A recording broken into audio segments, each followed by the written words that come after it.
हमारे खुदा की हमसे ये तवक्को है कि हम उसके तरतीब दिए गए रास्तों पर, उसके तश्कील दिए गए रास्तों पर बगैर उज़र पेश किए, बगैर जवाज पेश किए कमाल वफादारी और ध्यानदारी के साथ चलें। लेकिन देखने में ये आया है कि अक्सर व बेशतर ईमानदार कादर मुतलक के पाकीज़ा रास्तों पर चलने के लिए उस तरह से तैयार नहीं होते जिस तरह से खुदाए कदूस बारहा का बुजुर्ग बरतर बादशाह रब्बुल अफवाज यानी बाइबल का जिंदा हकीकी हतमी ला तब्दील और अब्दुल अब्बाद तक कायम और दायम रहने वाला खुदा उनसे तवक्को रखता है। वो कादर मुतलक के रास्तों पर चलना चाहते हैं, लेकिन जब वो एक बार उज़र पेश करते हैं, जब वो एक बार जवाब पेश करते हैं और समझते हैं कि वो अपनी कमजोरियों को छिपाने के लिए अपने जवाब का, अपने उज़र का पर्दा निहायत करीने के साथ इस्तेमाल करने का ढंग जानते चले जाते हैं, तो फिर वो उज़र पेश करने के और जवाब पेश करने के आदी होते चले जाते हैं। और दानाओं ने कहा है कि उज़र या जवाब एक ऐसा जंग है जो आपकी काबिलियतों को और आपकी सलाहियतों को खा जाता है। मशहूर जमाना दानश्वर जॉर्ज वाशिंगटन का एक कौल है, कहते हैं 99% नाकामियां उन लोगों के हिस्सा में आती हैं जो रोजमर्रा जिंदगी के काम काज में उज़र पेश करने के आदी हो जाते।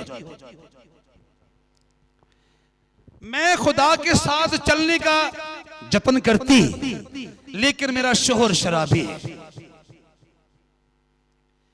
मैं चर्च कभी मिस न करती, लेकिन मेरी सास लड़ाकी है। मैं अपने बच्चों को रास्तबाजी की राह पर कादर मुतलक की पाकीज़ा मर्जी के मुताबिक चलने की ताकीद और तलकीन करती, लेकिन मेरा शौहर मेरे इस काम में मेरा मुआवन बनना पसंद नहीं करता। मैं कादर मुतलक के साथ वफादारी के साथ जिंदगी के रास्तों पर चलती, लेकिन गुर्बत सर नहीं उठाने देती।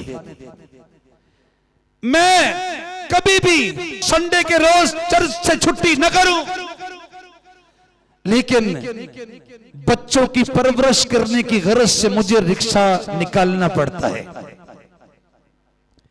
मैं कादर मुतलक के पाकीज़ा अहकाम पर अमल करूं, लेकिन मैं पढ़ा लिखा नहीं हूं।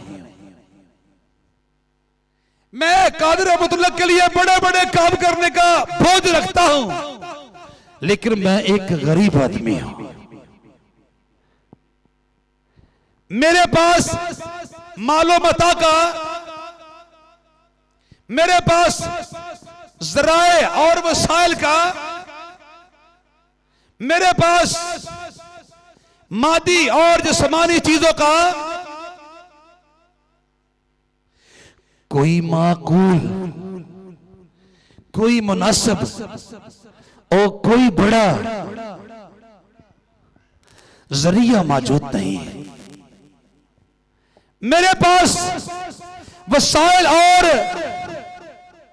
ज़राए की कमी है, मेरे पास अमवालों और सबाब का फुकदान है। चुनाचे हमसे खुदा के साथ वफादारी से नहीं चला जाता। माहौल ऐसा है, हम अपने बच्चों को रास्तबाजी की राह पर चलने के लिए कैसे मजबूर करें। सब लोग गनोने घटिया गैर म्यारी गंदे और गलीज अफालो अमाल का इर्तिकाब करते हुए दिखाई देते हैं। हम इस गुनाह की दुनिया से छूटकर कहां जाएं। देखिए जी, सारा जहान यही तो काम कर रहा है। खुदा जानता है कि हमारी दुनिया गुनाह की गर्द से अटी पड़ी है, गुनाह की कीचड़ से लथपथ हुई है। हम अपना दामन इस दुनिया की आलाइशों से बचाकर कहां चले जाएं? हम शैतान की शैतानियत से अपने आप को बचाएं तो कैसे बचाएं? हम अबलीस की अबलीसियत से अपना दामन बचाएं तो कैसे बचाएं? नहीं पादरी साहब, गरीब लोगों से कादरे मतलब के साथ चलना नामुमकिन है। हमारे पास वसाइल का फुकदान है, जराए का फुकदान है, अमवालो असबाब का फुकदान है। मेरे पास तालीम नहीं, मेरे पास इल्म नहीं, मेरे पास मौसीकी नहीं, मेरे पास दानिश नहीं, मेरे पास हिकमत नहीं, मेरे पास अकल नहीं, मेरे पास फहम नहीं, मेरे पास शाऊर नहीं, मेरे पास इदराक नहीं, मेरे पास आगाही नहीं, मेरे पास नॉलेज नहीं, मेरे पास विजडम नहीं, मेरे पास गोरा नहीं, मेरे पास गोरी नहीं, मेरे पास बाहर के मुल्क का कोई कांटेक्ट नंबर नहीं। मैं करूं तो कैसे कादरे मतलब के बुजुर्ग नाम की मनादी करो? लोग हजारों जवाजात कादरे मतलब के हजूर में पेश करते हैं और समझते हैं वो इस किस्म के उज़्र पेश करके, इस किस्म के जवाजात पेश करके बरीओ जिम्मा करार दिए जाएंगे।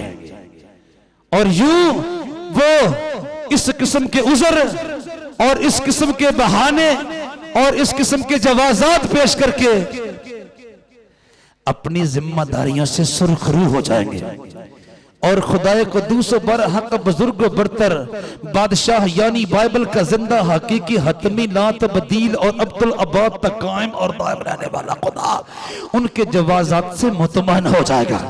ये बीबी बड़ी मजबूर है, नहीं तो जरूर अपने खुदा के साथ वफादारी का मुजाहरा करते। ये मर्द बड़ा मजबूर है, नहीं तो जरूर अपने खुदा के साथ वफादारी का मुजाहरा करता। इसे रास्तबाजी की राहों पर चलने का बड़ा शौक है, लेकिन इसके मसाइल, लेकिन इसके आलाम, लेकिन इसके मसाइब, लेकिन इसकी मजबूरियां, लेकिन इसकी गुर्बत, लेकिन इसके रुपए पैसे की कमी इसको कादरे मतलब के बुजुर्ग नाम को जलाल देने से रोकती है। अदरवाइज ये बहुत अच्छा मर्द है, ये बहुत अच्छी खातून है।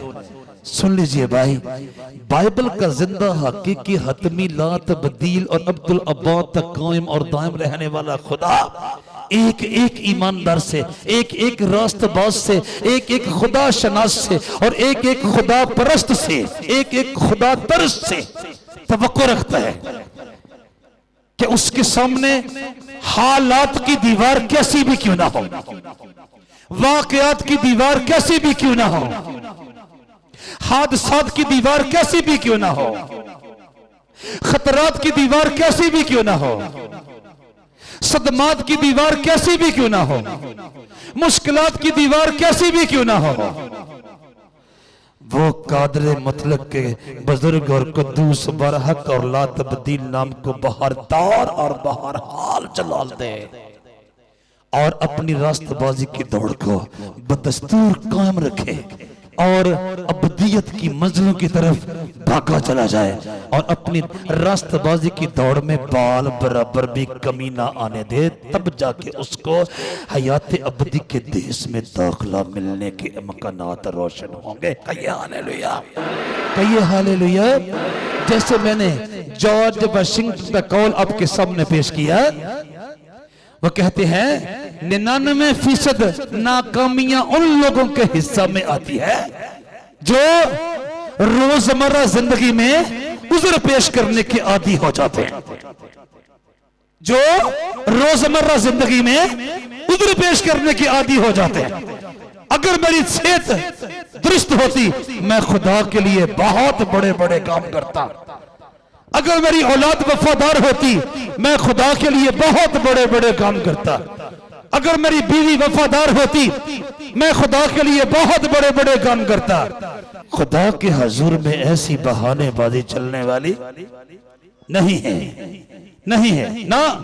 और ना ही खुदा मेरे और आपके पेश किए गए इस किस्म के उज़र और जवाज़ात को खतर में लाना पसंद करता है ना भाई।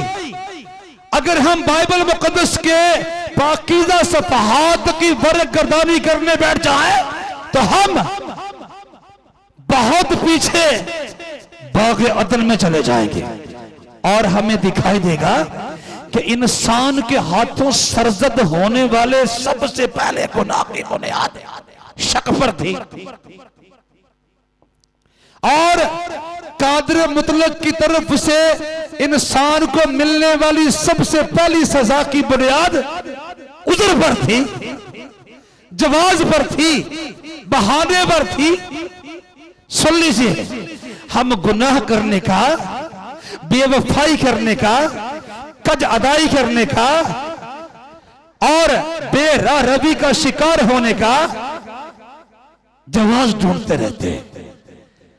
और जब कभी अपनी गनौनी घटिया गैर मियारी गंदी और मकरूह ख्वाहिशात का शिकार होकर कादर मुतलक के हजूर में से रूह गर्दानी और रूह पोशी का मुजाहरा कर बैठते हैं, तो उस अपनी गलती को कबूल करने के बजाय उज़र पेश करते हैं। चले, गुनाह से तो उसको बाहर तौर और बाहर हाल नफरत है ही। जब हम अपने गुनाह को सरीहन कबूल करने और उसको तर्क करने का हौसला नहीं रखते, बल्कि कोशिश करते हैं कि उस गुनाह पर एक और रद्दा कायम करें, उज़र का, जवाज का, तो फिर उसके हजूर से हमारे लिए सजा का ऑर्डर जारी हो जाता है। मैंने अर्ज किया, बाइबल के जिंदा खुदा को, बाइबल के हकीकी खुदा को, बाइबल के ला तब्दील खुदा को, बाइबल के हतमी खुदा को और बाइबल के अब्दुल अब्बाद तक कायम और दायम रहने वाले खुदा को गुनाह से तो बाहर तौर और बाहर हाल नफरत और कराहियत है ही। वो मुझे सजा देने पर उस वक्त मजबूर हो जाता है जब मैं अपने गुनाहों को कबूल करने के बजाय उज़र पेश करता हूं, बहाना पेश करता हूं और जवाज पेश करता हूं। बाग़ अदन की फिजा में थोड़ी देर के लिए चले। मैंने अर्ज किया कि इंसान के हाथों सरजद होने वाले सबसे पहले गुनाह की बुनियाद शक पर थी। कैसे? शैतान ने कादर मुतलक के खूबसूरत और पाकीज़ा मनसूबों की बाबत आदम और हवा को शक का शिकार किया और कहा, कोई बेहतरीन चीज भी है जो कादर मुतलक ने तुम दोनों से छिपा के रखी हुई, और वो खूबसूरत चीज शजरे ममनुआ का फल ही तो है। अगर तुम इस फल को खा लो तो सारे बाग के फलों के मजे को भूल जाओ। एक बार खा के तो देखो। यकीनन खुदा ने इरादतन तुमसे इस खूबसूरत और मीठे फल को छिपा के रखा हुआ है, यही तो सारे बाग की जान है। और उन्होंने अपने कद्दूस और बरहक तख्लीकार, दस्तकर और कारीगर की पाकीज़ा नीयत पर शक किया और यूं वो गुनाह करने पर आमादा और तैयार हो गए। और शक था जिसकी बुनियाद पर उन्होंने खुद जायज़ और नाजायज रास्ता इख्तियार करके कादर मुतलक के खिलाफ बगावत और सरकशी, हुक्मत-ए-औलिया और नाफरमानी का मुजाहरा किया। और फिर जब वो गुनाह कर चुके, कादर मुतलक बाग में आया, मामूल के मुताबिक सुन लो भाई, फल खा लिया दोनों ने और कादर मुतलक के हुजूर में नाफरमानी और हुक्म-ए-औलिया का मुजाहरा कर बैठे। लेकिन गुनाह तो बाहर तौर काबिल अफसोस है ही, गुनाह तो बाहर हाल काबिल मजम्मत है ही, गुनाह तो बाहर हाल काबिल नफरत है ही, गुनाह तो बाहर हाल काबिल कराहियत है ही। उस पर यह सितम है कि उन दोनों में से कोई भी अपने गुनाह को कबूल करने को तैयार नहीं है। ना ना, उसने कहा तुझे किसने बताया कि तू नंगा है? क्या तूने उस दरख्त का फल खाया जिसकी बाबत मैंने तुझे हुक्म दिया था कि उसे ना खाना? आदम ने कहा कि जिस औरत को तूने मेरे साथ लगाया है उसने मुझे उस दरख्त का फल दिया और मैंने खाया। तब खुदावंद खुदा ने औरत से कहा कि तूने ये क्या किया? औरत ने कहा कि सांप ने मुझको बहकाया तो मैंने खाया। पैदाइश की किताब के 3 बाब की 11वीं ता 13वीं आयत मुबारक का सफा नंबर 7 पर से मैंने आपके सामने तलावत करने की सआदत पाई है। कहिए हालेलुया, कहिए हालेलुया, कहिए हालेलुया। उन्होंने इब्लीस के दिए हुए शक को बुनियाद बनाकर अपने तख्लीकार की वफादारी के खिलाफ हुक्म अदूली और नाफरमानी का मुजाहरा किया। अब जब वो कर बैठे हैं तो मानने को तैयार नहीं। ये दूसरा गज़ब, ये दूसरा सितम है, वो मानने को तैयार नहीं है। शायद कादरे मुतलक के हुजूर में गुनाह की कबूलियत और उसके तदारक का बयान उनके लिए मुआफी की गुंजाइश निकालता। यानी अगर वो अपने गुनाह को, अपनी हुक्म अदूली को, अपनी नाफरमानी को, अपनी सरकशी को, अपनी बगावत को, अपनी भूल चूक को, अपनी गलती को, अपनी मिस्टेक को बखुशी कबूल कर लेते और कहते खुदावंद खुदा हमें माफ फरमा दे, आइंदा को हम मोहतात रहेंगे और इब्लीस के बहकावे में आकर तेरे खिलाफ गुनाह न करेंगे, हमें पछतावा है। उज़र पेश करने वाले को अपनी गलती पर पछतावा नहीं होता, इसलिए उसकी कुरक्शन के इम्कानात रोशन नहीं होते। और सुन लीजिए, गुनाह की तो किसी तौर पर भी कादरे मुतलक के हुजूर में कबूलियत की गुंजाइश है ही नहीं। अलबत्ता गुनाह को तस्लीम करके उसको तर्क कर देने वाले के लिए मुआफी की गुंजाइश बहर तौर बहर हाल कादरे मुतलक के हुजूर में मौजूद है। कहिए हालेलुया, कहिए हालेलुया, कहिए हालेलुया। चुनांचे हमने देखा, उसने कहा तुझे किसने बताया कि तू नंगा है? क्या तूने उस दरख्त का फल खाया जिसकी बाबत मैंने तुझे हुक्म दिया था कि उसे ना खाना? आदम ने कहा कि जिस औरत को तूने मेरे साथ लगाया है उसने मुझे उस दरख्त का फल दिया और मैंने खाया। मैंने खुद नहीं खाया, इसमें मेरा तो रत्ती भर कोई गुनाह और कोई कसूर नहीं है ना। उधर पेश किया कबूल करने के बजाय, बहाना पेश किया कबूल करने के बजाय। और तब क्या हुआ? तब खुदावंद खुदा ने औरत से कहा तूने ये क्या किया? औरत ने कहा कि सांप ने मुझको बहकाया तो मैंने खाया, वरना मैं कोई खाने वाली थी। मैं तो बहुत अच्छी हूं, ए खुदावंद खुदा तू जानता है मैं कोई तेरी हुक्म अदूली करने वाली हूं, मेरे बारे में ऐसा सोचना भी बुरी बात है, मैं तो नहायत अच्छी हूं। मुझसे इब्लीस ने ऐसा करवाया है। दोनों में से एक के रवैये में भी जरा सा पछतावा दिखाई नहीं देता, बल्कि उन्होंने पूरे तौर पर उज़र के साथ, बहाने के साथ, जवाज के साथ अपने तख्लीकार को कायल करने की कोशिश की है। और कोई उसको अपने बहानों से कायल नहीं नहीं नहीं कायल नहीं कर सकता ना। नतीजा क्या निकला?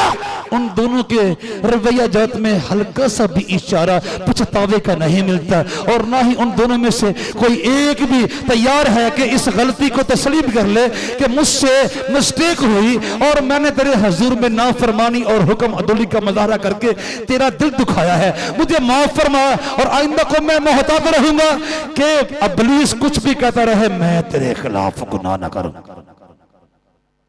नतीजा यह निकला, खुदा ने उनको अपनी हजूरी से देश निकाला देने का फैसला कर लिया।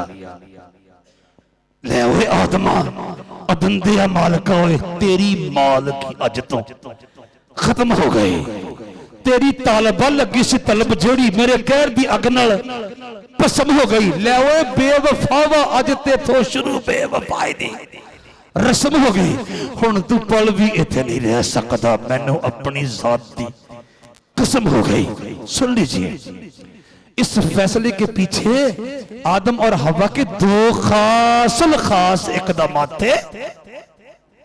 कादर मुतलक के इस तलख फैसले के पीछे उनकी तरफ से उठाए जाने वाले दो इकदाम कार फरमा थे। एक तो उनका गुनाह जो बहार तौर कादर मुतलक की निगाह में काबिल नफरत और काबिल कराहियत है, और दूसरा ये कि उन दोनों में से कोई एक भी अपने गुनाह को कबूल करने के लिए तैयार नहीं था ना। एक तो उन्होंने गुनाह किया और फिर गुनाह को कबूल करने के बजाय उन्होंने उज्र पेश करके काम चलाने की कोशिश की है और नहीं चला। उनको कादर मुतलक की हजूरी के दायरे से बाहर निकलना पड़ा और विदानियों और उदासियों और महरूमियों और मायूसियों का शिकार होना पड़ा, और आने वाली नस्लों को भी मिरास में उदासियां, मायूसियां, महरूमियां और दुख, दर्द, उलझने, मुश्किलें, आंसू, आहें दी, और यूं नस्ल इंसानी जिंदगी के पेचो खम भरे रास्तों पर चलती और उदास पगडंडियों पर चलती, और आने वाली नस्लें तबाही और वीरानी का शिकार हो गई। ना भाई, बात खुदा का असूल है, आप कोई बहाना बनाकर, कोई उजर बनाकर, कोई जवाब पेश करके उसके हजूर में सुरखरू नहीं हो सकते ना। मेरा खानदान मेरे साथ तावन नहीं करता, नहीं तो मैं तो खुदाबंद के साथ रास्तबाजी की राह पर लंबा सफर करने को तैयार हूं। कोई अच्छा डोनर मिल जाता तो फिर देखते मेरी मनादी पर किस तरह से अरूज होता है। मेरे वसाइल महदूद से है, मेरे जराए महदूद से है, मेरी इनकम महदूद सी है, मेरे सोर्स महदूद से है, अदरवाइज मेरे जैसे खुदा के साथ वफादार कौन साबित हो सकता था। सुन लीजिए भाई, आपने अपने वसाइल के अंदर रहकर ही, आपने अपने जराए के अंदर रहकर ही, आपने अपनी तालीम के अंदर रहकर ही, आपने अपनी इनकम के अंदर रहकर ही अपने खुदा के साथ वफादारी का मुजाहरा करना है। फिर आप देखेंगे आसमान पर से बरकत के दरीचे किस तरह खुलते हैं। कहिए हालेलुया, कहिए हालेलुया, कहिए हालेलुया। खुदा नाराज हुआ बनी इस्राएल कौम से, और अफवाज गैर ने यहूदा के मुल्क पर हमला किया और बहुत सारे नौजवान लड़कों और बहुत सारी नौजवान लड़कियों को अफवाज गैर असीर बनाकर ले आई। बादशाह ने हुक्म किया और उस मुल्क के बादशाह ने अपने मसाहबों को हुक्म दिया कि मुल्क के बहुत सारे नौजवान लड़के मेरे सामने पेश किए जाए और एक खास मुद्दत तक उनको तैयारी दी जाए, उन्हें अच्छा खाना दिया जाए, उन्हें अच्छे मलबूसात ज़ेबतन करने का सलीका और करीना सिखाया जाए, उनको शाही आदाब की तरबियत और ट्रेनिंग दी जाए, और वो महदूद मुद्दत गुजरने के बाद उन नौजवान लड़कों को मेरे सामने पेश किया जाए। मैं जाती तौर पर उनके इंटरव्यूज करूंगा और फिर सिलेक्ट करूंगा कौन सा नौजवान मेरे हजूर में, मेरे दरबार में कहां खड़ा होने के लायक है। उनमें यहूदी असीर होकर आने वाले लड़कों को भी शामिल किया गया। जब यहूदी 80 लड़कों को उन लड़कों के दरमियान रखा गया जिनकी बाबत बादशाह का हुक्म था कि इनको अच्छे अच्छे मलबूसात पहनने की ट्रेनिंग दो, इनको अच्छी अच्छी ग़िज़ाएं खाने को दो, ताकि जब बादशाह के हजूर में पेश किए जाए तो इनके लबो लहजे से भी दानाई टपके और इनके चेहरे मोहरे से भी हुस्न टपके, ताकि बादशाह इनके चेहरे मोहरे को देखकर भी खुश हो और इनकी गुफ्तगू से भी मुतासर हो और फिर इनको अपने हजूर में अच्छी अच्छी उर्दू पर फायज होने का हुक्म जारी करे। जब यहूदी लड़कों के सामने उन शाही खानों का एहतमाम किया गया तो उन्होंने अपने खुदा के पाकीज़ा अहकाम के खौफ के पेश नजर उन गंदे गंदे और शाही खानों को खाने से इनकार कर दिया। दानियल नबी की किताब में लिखा है, शद्रक मीशक और अब्दुन्नजून और मर्द खुदा दानियल ने उन अच्छे अच्छे खानों को खाने से इनकार किया और शाही डिशेस को चखने से इनकार किया और ख्वाजा सरों के साथ राबता करके उन्हें जाती तौर पर कायल करने की कोशिश की कि आप ऐसा करो, हमें शाही हुक्म के मुताबिक इन अच्छे अच्छे खानों को खाने पर मजबूर न करो और हमें माजूर रखो, हमें साग पात खाने को दो, हम जिंदा हकीकी हतमी लात बदील और अब्दुल अब्बाद तक कायम और दाम रहने वाले खुदा के लोग हैं, हमें जीब नहीं देता कि हम आपके शाही खानों को चखें, क्योंकि ये हमारे खुदा की शरीयत के खिलाफ है। हम ये जाम, हम ये सागर चढ़ाने से डरते हैं, हम आपके बादशाह के फरम किए हुए इन खानों से खौफजदा हैं कि हमारा खुदा कहीं नाराज ना हो जाए। और हम तुम्हें यकीन दिलाते हैं कि जब वक्त मुकर्रा खत्म हो जाए और तुम हमें बादशाह के हजूर में पेश करो तो हम तुम्हारे तैयार करदा दूसरे नौजवानों से कई फीसद ज्यादा बादशाह को मुतासर करेंगे। कहिए हालेलुया, कहिए हालेलुया, कहिए हालेलुया। सुन लो भाई, हमें मजबूर न करो कि हम अपने खुदा की शरीयत के खिलाफ इन खानों में से कुछ खाए, इन मलबूसात में से कुछ पहने। अलबत्ता हम तुम्हें यकीन दिलाते हैं वक्त मुकर्रा पर जब तुम हमको दीगर नौजवानों के साथ बादशाह के हुजूर में पेश करोगे तो हमारे चेहरों से जो हुस्न टपकेगा, जो दिलकशी टपकेगी, जो रनाई टपकेगी, जो खूबसूरती टपकेगी, जो ब्यूटी टपकेगी, जो रंगीनी टपकेगी, जो लाली टपकेगी, वो तुम्हारे तैयार किए हुए नौजवानों में से एक के चेहरे से भी ना टपकेगी। आप हमें इन शाही दस्तरखानों से माजूर रखो, हमें साग पात दो, कहीं हम अपने खुदा की निगाह में मुजरम न करार दिए जाए तुम्हारे इन बड़े बड़े शाही दस्तरखानों पर शामिल हो गए। ओए हुए, अब देखिए वो नौजवान खुदा कदूस बरह का बुजुर्ग बरतर खुदा के सामने यानी अपने अबो अजदाद के हकीकी जिंदा ला तब्दील और अब्दुल अब्बाद तक कायम और दायम रहने वाले खुदा के सामने उधर पेश कर सकते हैं कि तूने खुद ही तो हमें असीर बना के यहाँ पर भेजा है। अगर तू चाहता कि हम तेरी शरीयत से रूगर्दानी का रास्ता इख्तियार ना करें तो तू हमें हमारे मुल्क में कामयाबी और फतह ना बख्शता कि हम असीर होकर इस बेगाना मुल्क में ना आए। अब हम क्या कर सकते हैं? कोई हमारी हुकूमत थोड़ी है, हम तो यहाँ पर असीर हैं, गुलाम हैं। अब जो कुछ ये हुक्म देंगे उसके मुताबिक हमें खाना पड़ेगा, हमें पीना पड़ेगा, हमें पहनना पड़ेगा, हमें करना पड़ेगा।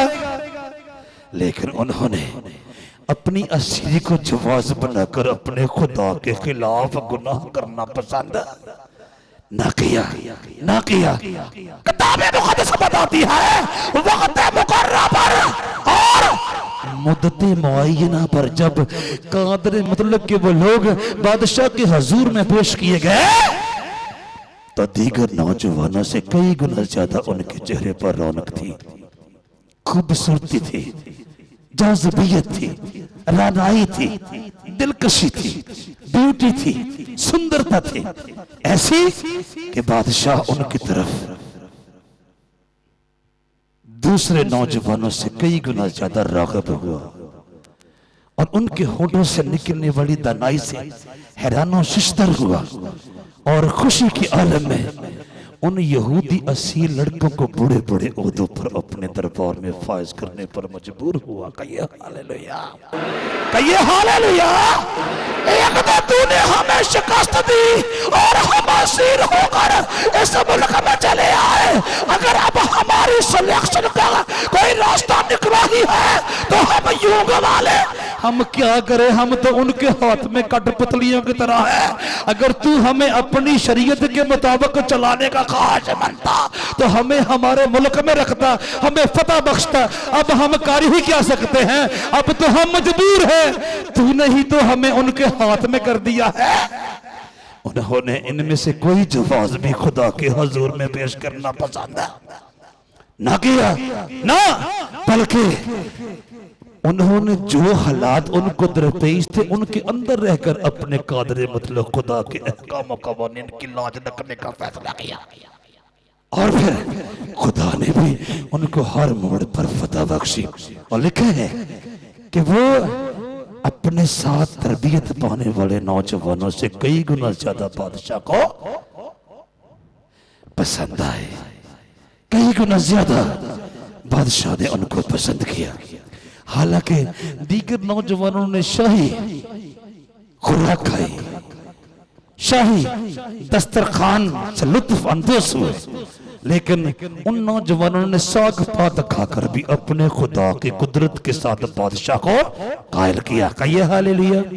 और खुदा ने उनकी वफादारी को आसमान पर याद करके उनको इज्जत बख्शी और वो बादशाह के मंजूर नजर ठहरे। कहिए हालेलुया, कहिए हालेलुया। और ना सिर्फ यही बल्कि वक्त आया कि वो बादशाह के हजूर में खुल्म खुला बगावत कर दे। उस वक्त जब बादशाह ने ऐलान किया, मेरी सोने की बनवाई हुई मूर्त को सारी ममलकत के छोटे बड़े सजदा करो।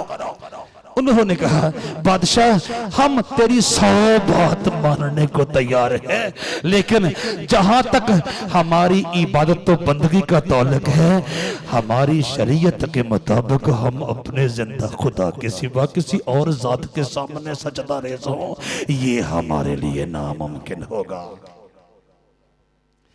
अब वो कह सकते हैं, अगर तू सिर्फ अपनी बंदगी हमसे करवाना चाहता था, अगर तू सिर्फ अपनी ही परस्तश हमसे करवाना चाहता था, तो हमें हमारे मुल्क में क्यों ना रहने दिया, क्यों हमें असीर करवाकर इस मुल्क में भेज दिया। अब हम मजबूर हैं, ना उनकी बात मानेंगे तो वो हमारे सर कलम कर देंगे, हमें आग की भट्टी में फेंकवा देंगे। उन्होंने कहा, हम अपने जिंदा खुदा के सिवा किसी और को सजदा न करेंगे। आपने जहां हमें फेंकना है, आप खुले दिल से फेंक दो। और वो आग की भट्टी में जा पड़े, लेकिन उन्होंने अपने जिंदा हकीकी हतमी ला तब्दील और अब्दुल अबाद तक कायम और दायम रहने वाले तख्लीकार को जवाब पेश करके कायल करने की कोशिश नहीं की। ना भाई ना, और ना अपनी असीरी को, और ना अपने परदेश को, और ना अपनी गुलामी को, और ना अपनी मजबूरी को जवाज बनाना पसंद किया, उज़्र बनाना पसंद किया, बहाना बनाना पसंद किया, ना बल्कि वफादारी का रास्ता इख्तियार किया। हालात कैसे भी थे, खतरात कैसे भी थे, मुश्किलात कैसी भी थी, सूरत हालात कैसी भी थी, उन्होंने अपने खुदा के हजूर में बगावत का रास्ता तलाश करने के लिए उज़्र का, जवाज का सहारा नहीं लिया। वो जानते हैं कि उनका खुदा तमाम किस्म के हालात में, तमाम किस्म के सदमात में, तमाम किस्म के खतरात में, तमाम किस्म के वाकयात में, तमाम किस्म की मुश्किलात में अपने लोगों से वफादारी का तकाजा करता है। कहिए हालेलुया, कहिए हालेलुया। बादशाह, हमारी मजबूरी है, हम अपने खुदा के अलावा किसी दूसरी जात के सामने दुख नहीं सकते, और ना हमारी पेशानियां किसी के सामने जमीन तक जा सकती नहीं। हमारी पेशानियों ने सिर्फ जिंदा हकीकी हतमिला तब्दील और अब्दुल अब्बाद तक कायम और दायम रहने वाले खुदा के हुजूर में झुकना सीखा है। तेरे कहने पर हम तेरी खिदमत हर तौर से बजा लाने को तैयार हैं, लेकिन हम तेरी सोने की मूर्त को सजदा करें ये हमसे किसी कीमत पर भी ना होगा। आपने जौन सी आग की भट्टी हमारे लिए तैयार करवाई है, हमें वहां फेंकवाने वाली बात करो। हम इस बाब में तुम्हारे साथ कोई गुफ्तो चनीद और कोई डील करने को तैयार नहीं है। नहीं भाई, उन नौजवानों ने कोई जवाब पेश नहीं किया अपने खुदा के हुजूर से नाफरमानी और हुक्म अदोली का रास्ता ढूंढने के लिए। नहीं नहीं नहीं। और क्या हुआ, जब वो आग की भट्टी में पकवा दिए गए तो वो अपने बुजुर्ग और कुद्दूस नाम की लाज रखने के लिए उतर आया और अपने लोगों का बाल भी उस भट्टी में जलने ना दिया। कहिए हालेलुया, कहिए हालेलुया, कहिए हालेलुया। तू ही ने हमें असीर करवा के यहाँ भेजा, तू ही ने हमें गुलाम बनवा के यहाँ भेजा, तू ही ने हमें शिकस्त दी और तू ही ने हमें जलीलो ख्वार करवाया। अगर तू चाहता तो हम जीत न जाते, अगर तू चाहता तो हम फतहमंद ना हो जाते। अब हम करें तो क्या करें, हम तेरे अहकाम की इस प्रदेश में, इस गैर मुल्क में लाज नहीं रख सकते। बड़ा बना बनाया उज़र था उनके पास, लेकिन उन्होंने पेश करना पसंद नहीं किया। तब वो जलती भट्टी में उनको बचाने के लिए आ उतरा और ज़माने जान गए जिंदा खुदा अपने लोगों को कभी तन्हा और अकेला छोड़ने को तैयार नहीं है। शर्त यह है वो किसी भी किस्म के हालात में उसके साथ वफादारी से चलना पसंद करें। कहिए हालेलुया, कहिए हालेलुया। और फिर उसी ज़माने में उसी किताब का वाकया है, जनाब दानिएल नामी रास्तबाज शेरों के मुंह में चला गया, लेकिन उसने बादशाह वक्त की इबादत और बंदगी करना पसंद ना किया, ना और ना जवाज बनाया। देख खुदावंद, हम परदेसी हैं, हम असीर हैं, हम गुलाम हैं, हम गैर मुल्क में रहते हैं। ना हमारी माँ हमारे साथ है, ना हमारा बाप हमारे साथ है, ना हमारे रिश्तेदार हमारे साथ है, ना हमारे अजीजो अकारब हमारे साथ है, ना हमारे दोस्त अहबाब हमारे साथ है, ना कुछ भी तो हमारा इधर है नहीं। हम तो महज असीर लोग हैं, हम तो महज गुलाम लोग हैं। हम बादशाह वक्त की बात न मानेंगे तो वो हमें चीर फाड़ के फेंकना देगा। ऐ खुदावंद खुदा, हमें इजाजत दे कि हम बादशाह वक्त के सामने सजदा रेज़ हो जाए। नहीं भाई, ये बड़ा माकूल और मुनासिब जवाब था, उज़र था उस मर्द खुदा दानिएल के पास, लेकिन उसने इस उज़र को, इस बहाने को और इस जवाब को ढाल बनाकर बेवफाई का रास्ता इख्तियार करना पसंद ना किया, ना और रास्ताबाजी का बाहर तार बाहर हाल दम भरा और शेरों के गार में जा गिरा। लेकिन किसी उज़र का सहारा, किसी जवाब का सहारा, किसी बहाने का सहारा लेना पसंद ना किया। और क्या हुआ, ओए होए, शेरों की मांद में धकेले गए बनी आदम कभी जिंदा लौट कर नहीं आते। और दानिएल बादशाह के हुक्म के मुताबिक जब शेरों की गार में फेंकवा दिया गया तो बादशाह को रात भर चैन नहीं आया और सुबह सवेरे ही बादशाह शेरों की मांद पर जा टपका और आवाज दी, ए दानिएल जिंदा खुदा के बंदे, क्या तू जिंदा है? क्या तेरा खुदा कादिर हुआ कि तुझे शेरों के मुंह से छुड़ाए? आवाज आई, ए बादशाह अब तक जीता रह, मेरे खुदा ने अपना फरिश्ता भेजकर तेरे मेरे शेरों के मुंह बंद कर दिए और उनमें से किसी एक ने मुझे मुंह भी नहीं लगाया। जरा दरवाजा खोल, मैं तुझे बाहर आके बताऊं मेरा खुदा कितना वफादार है, जो उसके साथ वफादारी से चलना पसंद करते हैं और बगैर उज़्र किए, बगैर जवाज पेश किए, बगैर बहाना पेश किए उसके साथ वफादारी से चलना पसंद करते हैं। उनको वो किसी हालत में भी छोड़ देना पसंद नहीं करता। कहिए हालेलुया, कहिए हालेलुया, कहिए हालेलुया, कहिए हालेलुया, कहिए हालेलुया। सुन लीजिए, हालात मुझे मजबूर न करें कि मैं कादर मुतलक के हुजूर में बेवफाई का इरादा कर लूं ना, वाकयात मुझे मजबूर न करें कि मैं कादर मुतलक के हुजूर में बेवफाई का इरादा कर लूं ना, हादसात मुझे मजबूर न करें कि मैं कादर मुतलक के हुजूर में बेवफाई का इरादा कर लूं ना, सदमात मुझे मजबूर न करें कि मैं कादर मुतलक के हुजूर में बेवफाई का इरादा कर लूं। नहीं भाई नहीं, मुझे बाहर तौर उसके साथ वफादारी के साथ चलना है।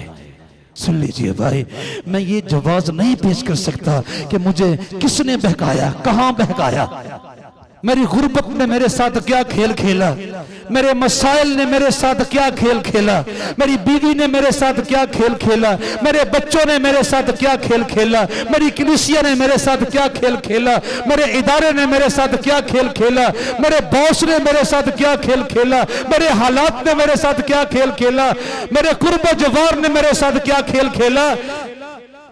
नहीं, मुझे बाहर तौर और बाहर हाल कादरे मतलब के अहकामों कवानीन की लाज रखने का हुक्म है। चुनाचे मुझे बाहर तौर बाहर हाल उसके साथ वफादारी के रास्ते पर चलते चले जाना है। कहिए हालेलुया।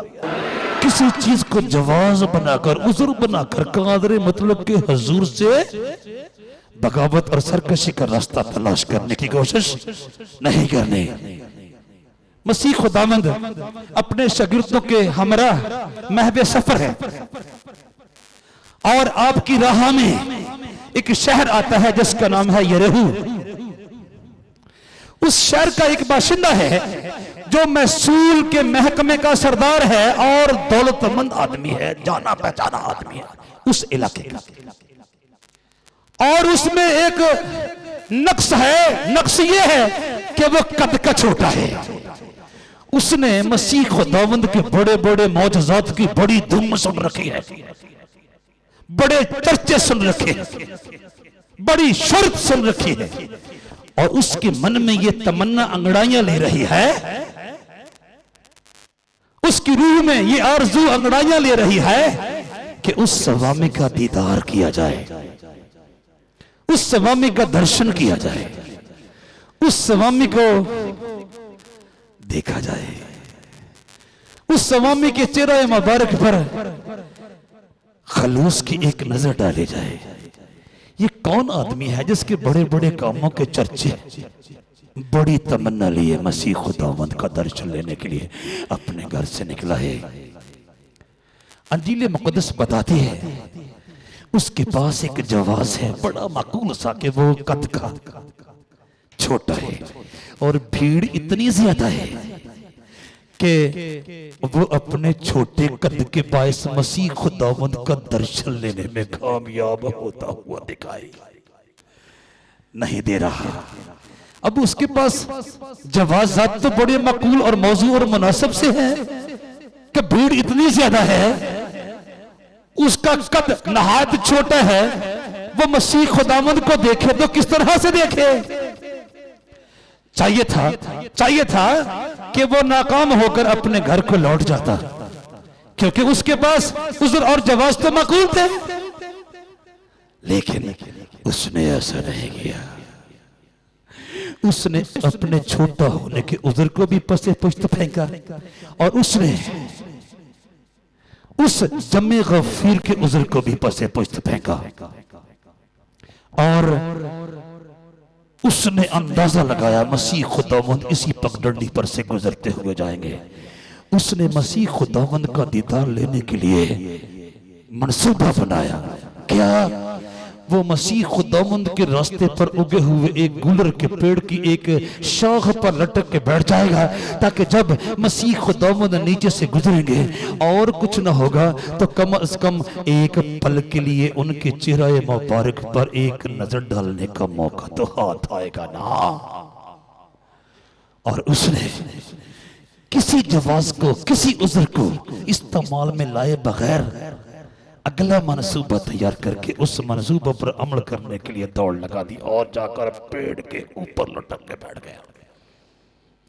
जब यीशु उस जगह पहुंचा तो ऊपर निगाह करके कहा, जब यीशु उस जगह पहुंचा तो ऊपर निगाह करके कहा, ऐ ज़काई जल्द उतर आ, क्योंकि आज मुझे तेरे घर रहना जरूर है। वाह भाई वाह, ना तो कोई भीड़ का जवाब पेश किया, ना कोई छोटे कद का जवाब पेश किया, बल्कि ठान ली कि आज मैंने मसीह खुदावंद का, आज मैंने उस बड़े स्वामी का, आज मैंने उस बड़े गुरु का दीदार लिए बगैर घर नहीं जाना, दर्शन किए बगैर घर नहीं जाना। ओए होए, और मसीह खुदावंद तो जानी जाना है, वो पहले ही जानते थे कौन कहां पर से मुझे देखने की कोशिश में लगा हुआ है। अब देखते हैं क्या वो इस बड़ी भीड़ का जवाब बनाकर लौट जाता है, क्या वो अपने छोटे कद को जवाब बनाकर लौट जाता है, या मेरे दर्शन के लिए कोई कीमत अदा करने के लिए तैयारी करता है, या मेरे दीदार के लिए कोई कीमत अदा करने के लिए तैयारी करता है। और जब आपने देखा कि उसने आपके दीदार की, आपके दर्शन की हल्की फुल्की सी कीमत अदा करने का फैसला कर लिया, और यीशु मसीह मजबूर हो गए उसको आवाज देने के लिए। और जब यीशु उस जगह पहुंचा तो ऊपर निगाह करके कहा, ऐ ज़काई जल्द उतर आ, क्योंकि आज मुझे तेरे घर रहना जरूर है। कहिए हालेलुया। लूका तबीब की मार्फत मसीह खुदावंद की अंजील मुकद्दस उसका 19वां बाब और उसकी 5वीं आयत मुकद्दसा सफ़ा नंबर 73 पर से मैंने आपके सामने तलावत करने की सआदत पाई है। कहिए हालेलुया, कहिए हालेलुया, कहिए हालेलुया, कहिए हालेलुया। कद के छोटे आदमी, अगर तुझे खुदावंद यीशु मसीह दिखाई नहीं दे रहे तो अपने घर को लौट जा। वैसे भी भीड़ इतनी ज्यादा है कि तू किसी कीमत पर भी मसीह खुदावंद तक पहुंच ना सकेगा। हालात तो ये कह रहे हैं, वाकयात तो ये कह रहे हैं, लेकिन उसने अपने हालात की और वाकयात की एक नहीं सुनी, बल्कि उसने अपने खुदावंद तक पहुंचने के लिए एक नया मनसूबा तैयार किया और उस मनसूबे पर अमल दरामद करके दिखाया। और नतीजा ये निकला, मसीह खुदावंद उस जगह पर पहुंचे और कहा, नीचे उतरा, आज मैं तेरे घर जाऊंगा और तू मुझे आमने सामने बैठकर जी भर के देख लेना। कहिए हालेलुया, कहिए हालेलुया। मैंने कहा एट द एंड भी कादरे मुतलक का दीदार वो हासिल करेंगे, उसके बेटे का दीदार वो हासिल करेंगे, हयाते अबदी के देश में वो जाएंगे, हयाते अबदी की दुनिया में वो जाएंगे, हयाते अबदी की नई कायनात में वो जाएंगे जो किसी भी जवाज को, किसी भी उज़्र को सामने रखकर अपने खुदा के साथ बेवफाई करने को तैयार नहीं होते। फिर क्या होगा?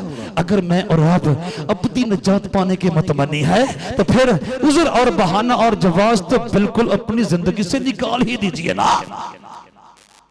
जब मसीह खुदावंद को वो शख्स अपने घर ले गया तो क्या हुआ?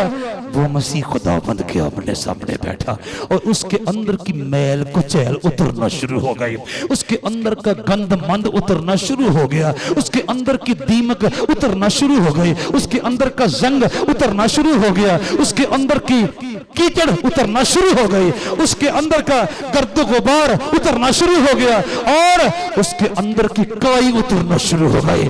यीशु मसीह के सारे शागिर्द भी नहायत हैरान शिशदर होकर देख रहे थे। और यीशु ने क्या कहा?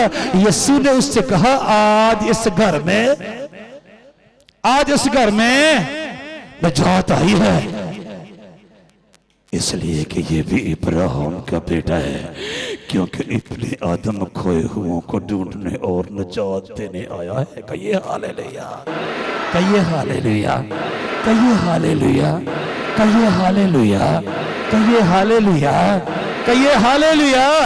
भाई इब्ने आदम तो निजात देने आया है। अगर लेने वाला कहे मेरे पास टाइम नहीं, मेरे पास वक्त नहीं, मैं मसरूफ आदमी हूं, या मेरे काम ही खत्म नहीं होते, मैं कौन से वक्त तुझसे निजात का तोहफा लेने के लिए तेरे हुजूर में आऊं। काम खराब हो गया ना। वो शख्स निजात का गिफ्ट लेने के लिए किन किन मराहल से गुजरा, उसके पास माकूल मनासब और मौजू जवाजात मौजूद थे, लेकिन उसने ना तो उस भीड़ को जवाज बनाया, उज़्र बनाया, बहाना बनाया, और ना ही अपने कद की छोटाई को अपने लिए जवाज बनाया, उज़्र बनाया और बहाना बनाया, बल्कि मसीह खुदावंद के दर्शन और दीदार के लिए मुस्तकिल मिजाजी का और साबित कदमी का मुजाहरा करके कामयाबी हासिल की और निजात का गिफ्ट रिसीव करने के लम्हे तक पहुंच गया। कहिए हालेलुया। यीशु ने उससे कहा आज इस घर में निजात आई है, क्योंकि यह शख्स अपने कद की छोटाई को जवाब बनाकर लौट नहीं गया, क्योंकि यह शख्स उस जम्मे गफीर को जवाब बनाकर लौट नहीं गया। यीशु ने उससे कहा आज इस घर में निजात आई है, इसलिए कि ये भी इब्राहिम का बेटा है, क्योंकि इब्ने आदम खोए हुओं को ढूंढने और निजात देने आया है। लूका तबीब की मार्फत मसीह खुदावंद की जिंदगी बख्श अंजील का 19वां बाब और उसकी 9वीं और 10वीं आयत मुबारक सफ़ा नंबर 73 पर से मैंने आपके सामने तलावत करने की सआदत पाई है। कहिए हालेलुया, कहिए हालेलुया, कहिए हालेलुया, कहिए हालेलुया, कहिए हालेलुया, कहिए हालेलुया। सुन लीजिए भाई, सुन लीजिए, सुन लीजिए और बगौर याद रखिए, आपका खुदा उज़्र पेश करने वालों को, बहाना पेश करने वालों को और जवाजात पेश करने वालों को पसंद नहीं फरमाता ना। निजात उनके लिए है, अब्दी हयात उनके लिए है जो बगैर उज़्र किए, जो बगैर बहाना किए और जो बगैर जवाज पेश किए वफादारी की राह पर दौड़े चले जाते हैं। कहिए हालेलुया। ओ इंसान तो इंसान, वो तो दरख्तों को भी उज़्र पेश करने की इजाजत नहीं देता। अंजील मुकद्दस इस बात की गवाह है। अंजील मुकद्दस में मरकूम है और दूसरे दिन जब वो बैतनिया से निकले तो उसे भूख लगी और वो दूर से अंजीर का एक दरख्त जिसमें पत्ते थे देख कर गया कि शायद उसमें कुछ पाए, मगर जब उसके पास पहुंचा तो पत्तों के सिवा कुछ न पाया, क्योंकि अंजीर का मौसम न था, क्योंकि अंजीर का मौसम न था। ओए होए, ओए होए। उसने उससे कहा आइंदा कोई तुझसे कभी फल न खाए। उसने उससे कहा, यानी खुदावंद यीशु मसीह ने उस अंजीर के दरख्त से मुखातब होकर फरमाया, उसने उससे कहा आइंदा कोई तुझसे कभी फल न खाए। और उसके शागिर्दों ने सुना, उसने उससे कहा आइंदा कोई तुझसे कभी फल न खाए। ओए होए, उसने उससे कहा आइंदा कोई तुझसे कभी फल न खाए। और उसके शागिर्दों ने सुना, मरकज रसूल की मार्फत मसीह खुदावंद की जिंदगी बख्श अंजील का 11वां बाब और उसकी 12वीं ता 14वीं आयत मुबारक का सफ़ा नंबर 45 पर से मैंने आपके सामने तलावत करने की सादत पाई है। कहिए हालेलुया, कहिए हालेलुया, कहिए हालेलुया, कहिए हालेलुया। भाई अंजीर के फल लगने का तो मौसम ही नहीं है, वो दरख्त कह रहे मुनज्जी आलमीन, मैं फल कहां से दूं, मुझे फल लगने की रुत ही नहीं है, मुझे फल लगने का तो कोई तुक ही नहीं बनता क्योंकि मुझे फल लगने का मौसम ही नहीं है। लेकिन जब मसीह खुदा फल टूटने की गरज से किसी पेड़ के पास आ जाए तो उसको जवाब पेश करने का हक नहीं है, नहीं है। वो मालिक है, वो मालिक है, जब चाहे फल की तमन्ना करे। दरख्त का काम है फल फराहम करे। दूसरे दिन जब वो बैतनिया से निकले तो उसे भूख लगी और वो दूर से अंजीर का एक दरख्त जिसमें पत्ते थे देख कर गया कि शायद उसमें कुछ पाए, मगर जब उसके पास पहुंचा तो पत्तों के सिवा कुछ ना पाया क्योंकि अंजीर का मौसम न था। उसने उससे कहा आइंदा कोई तुझसे कभी फल न खाए, और उसके शागिर्दों ने सुना। मैंने अर्ज किया मरकज रसूल की मार्फत मसीह खुदावंद की जिंदगी बख्श अंजील का 11वां बाब और उसकी 12वीं ता 14वीं आयत मुबारक का सफ़ा नंबर 45 पर से मैंने आपके सामने तलावत करने की सादत पाई है। कहिए हालेलुया, कहिए हालेलुया। ऐ खुदावंद यीशु मसीह, ऐ खुदा के बर्रे, ऐ मौसम इंसानियत, ऐ रहनुमाए आदमियत, मैं फल कहां से लाऊं। आप तो जानते हैं कि मुझे फल लगने की अभी रुत नहीं आई, मुझे फल लगने का अभी मौसम नहीं आया, मुझे फल लगने के अभी अयाम नहीं आए। मैं फल लाऊं तो कहां से लाऊं। आप इंसान तो इंसान है, पेड़ को भी ऐसा करने की इजाजत, पेड़ को भी ऐसा कहने का हक, पेड़ को भी उज़्र और जवाज पेश करने की इजाजत नहीं देते। सुन लीजिए भाई, सुन लीजिए, सुन लीजिए। कहा वो शख्स जिसने अपने कद की छुट्टाई को जवाज नहीं बनाया और उस बड़े जमे गफीर को जवाज नहीं बनाया, उस अंबवाए कसीर को जवाज नहीं बनाया, बल्कि ठान लिया अपने मन में कि कादरे मतलब के बर्रे की, अपने सवामे की, अपने नजात दहिंदा की, मौसन इंसानियत की और रहनुमाए आदमियत की पाकीज़ा सूरत देखे बगैर अपने घर को लौट कर नहीं जाएगा, नहीं जाएगा। और वो कामयाब हो गया कादरे मतलब का दर्शन पाने में भी और नजात का तोहफा पाने में भी। कहिए हालेलुया, कहिए हालेलुया, कहिए हालेलुया, कहिए हालेलुया, कहिए हालेलुया। इसके बरअक्स सुन लीजिए, जब दुनिया की किटाई का मौसम आएगा तो उज़्र पेश करने वाले, बहाना पेश करने वाले कहां फेंके जाएंगे और उनका क्या हाल होगा। सुन लीजिए, मत्ती रसूल की अंजील के 25वें बाब में एक कहानी मसीह खुदावंद पेश करते हुए फरमाते हैं, किसी अमीर आदमी ने परदेश जाने का इरादा किया, कि एक अमीर आदमी ने परदेश जाने का इरादा किया और अपने नौकरों को अपने पास बुलाया और उनकी सलाहियतों के मुताबिक, उनकी लियाकतों के मुताबिक और उनकी काबिलियतों के मुताबिक उनके सुपुर्द दौलत के तोड़े कि ये एक को बुलाया और उसकी सलाहियत और काबिलियत के मुताबिक उसके सुपुर्द दौलत के 5 तोड़े किए। दूसरे को बुलाया, उसकी सलाहियत और काबिलियत के मुताबिक उसके सुपुर्द दौलत के 2 तोड़े किए। और तीसरे को बुलाया और उसकी सलाहियत और काबिलियत के मुताबिक उसके सुपुर्द दौलत का 1 तोड़ा किया। और उस अमीर आदमी का ऐसा करने से मकसद और मतलब ये था कि उसकी दौलत पड़ी की पड़ी ना रह जाए, उसके नौकर अपनी अपनी लियाकत, अपनी अपनी काबिलियत और अपनी अपनी सलाहियत के मुताबिक इस पैसे को, इस दौलत को तसर्रुफ में लाएंगे और इस दौलत से हासिल किए हुए मुनाफे के साथ अपने मालिक का वक्त आने पर स्वागत करेंगे जब वो प्रदेश से लौटकर अपने देश की तरफ आएगा।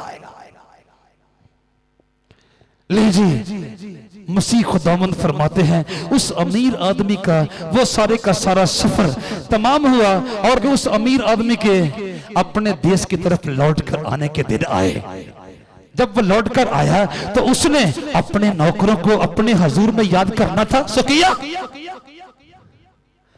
आप फरमाते हैं जिसको 5 तोड़े सौंपे हुए थे वो आगे आया और उसने कहा, ऐ मालिक, तूने मेरे हाथ में दौलत के 5 तोड़े दिए थे, मैंने उन 5 तोड़ों के साथ कारोबार करके उनके साथ 5 का इजाफा किया है, ये लीजिए।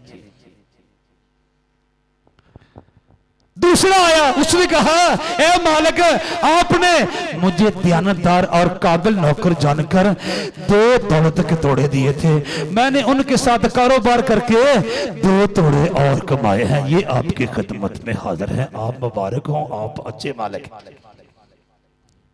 तीसरा आया, उसने कहा, ऐ मालिक, मैं जानता था कि तू बहुत सख्त आदमी है, तू जहां नहीं बोता वहां से काट लेता है, जहां नहीं बखेरता वहां से जमा कर लेता है, भाई मैं तुझसे बहुत डरता हूं, तौबा तौबा, मैंने तेरे दिए हुए तोड़े को हाथ भी नहीं लगाया, मैंने उसी दिन से अपने घर में जमीन खोदकर उसको जमीन के बीच में दफन करके ऊपर लेप दे दिया था। मालिक, आ तेरा तोड़ाई आला बढ़ा। मालिक को उसका ये रवैया नहायत नाज़िबा और नाशाइस्ता मालूम हुआ।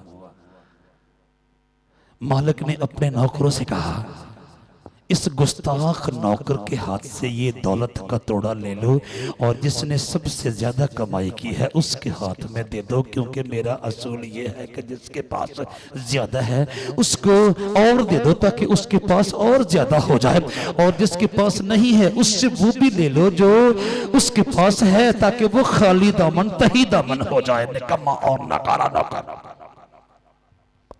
और क्या करो, और इस निकम्मे नौकर को बाहर अंधेरे में डाल दो, बाहर रोना और दांत पीसना होगा, क्योंकि मैंने तो इसको तोड़ा दिया था कि ये अपनी काबिलियत को, अपनी सलाहियत को और अपनी लियाकत को बरूए कार लाकर मेरे दिए हुए दौलत के तोड़े को तसर्रुफ में लाएगा और ऐसा कारोबार करेगा और ऐसा अक्लमंदी का मुजाहरा करेगा कि मुझे नफा कमा के देगा, और ऊपर से ये मुझे इल्जाम दे रहा है कि मैं बड़ा सख्त आदमी हूँ, जहां मैं नहीं बोता वहां से काट लेता हूँ और जहां नहीं बखेरता वहां से जमा कर लेता हूँ।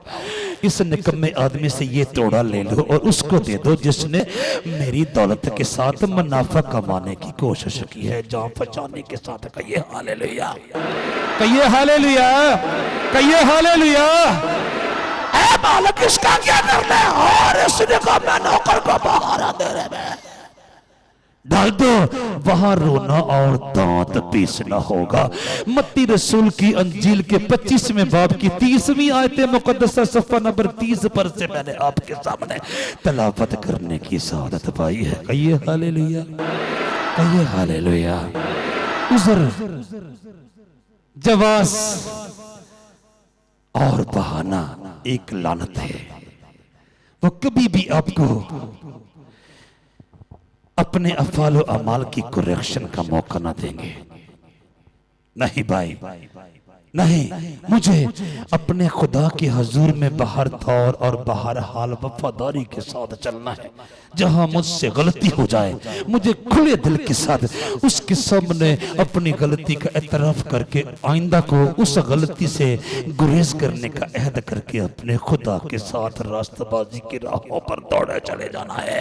और किसी चीज को अपने लिए जवाज बनाकर, किसी चीज को अपने लिए उज़्र बनाकर, किसी चीज को अपने लिए बहाना बनाकर अपने खुदा के साथ वफादारी से बाज आने की राह निकालने की कोशिश नहीं करनी।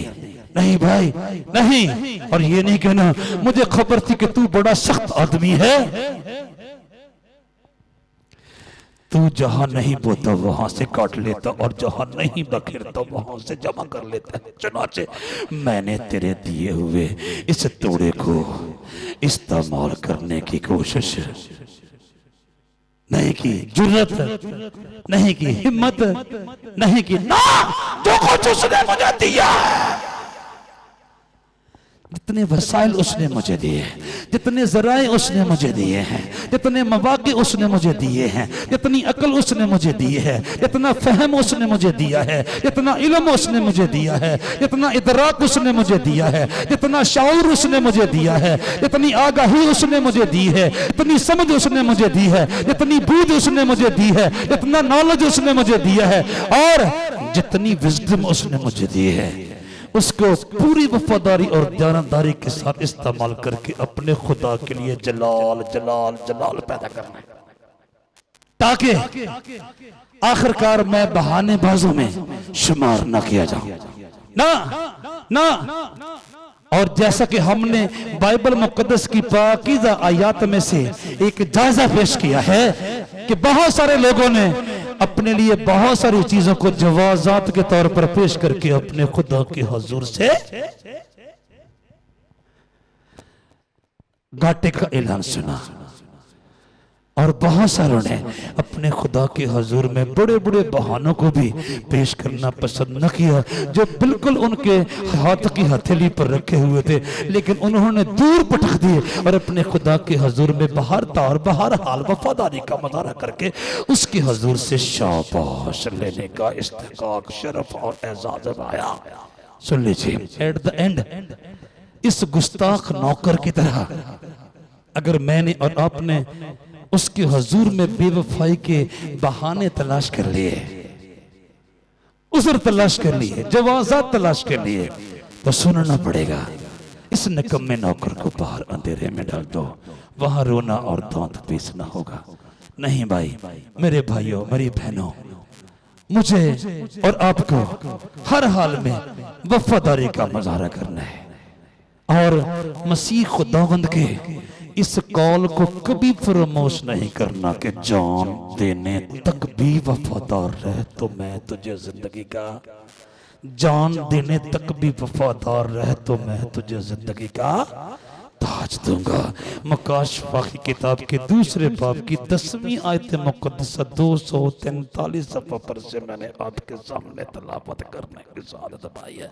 मुझे और आपको अपने खुदा के हुजूर में बगैर जवाब पेश किए, बगैर उज़्र पेश किए और बगैर बहाना पेश किए रास्तबाजी की राह पर दौड़े चले जाना है, ताकि आखिरकार वो कहे तू मसाइल से हम किनार रहा, तू आलाम से हम किनार रहा, तू मसाइब से हम किनार रहा, तू रंग रंग की मुश्किलात से हम किनार रहा, तू रंग रंग के हादसात से हम किनार रहा, तू हैबतनाक, दहशतनाक, हौलनाक और भयानक हालात से हम किनार रहा, लेकिन तूने बेवफाई का रास्ता इख्तियार न किया। ऐ मेरे वफादार बेटे, ऐ मेरी वफादार बेटी, आ मेरे साथ अबदियत में दाखिल हो, जहां कोई दुख, कोई गम, वसाइल की कमी और जराए का फुकदान तो मैं तंग नहीं करने वाला। खुदा आप सबको इस कलाम के वसीले से बरकत दे।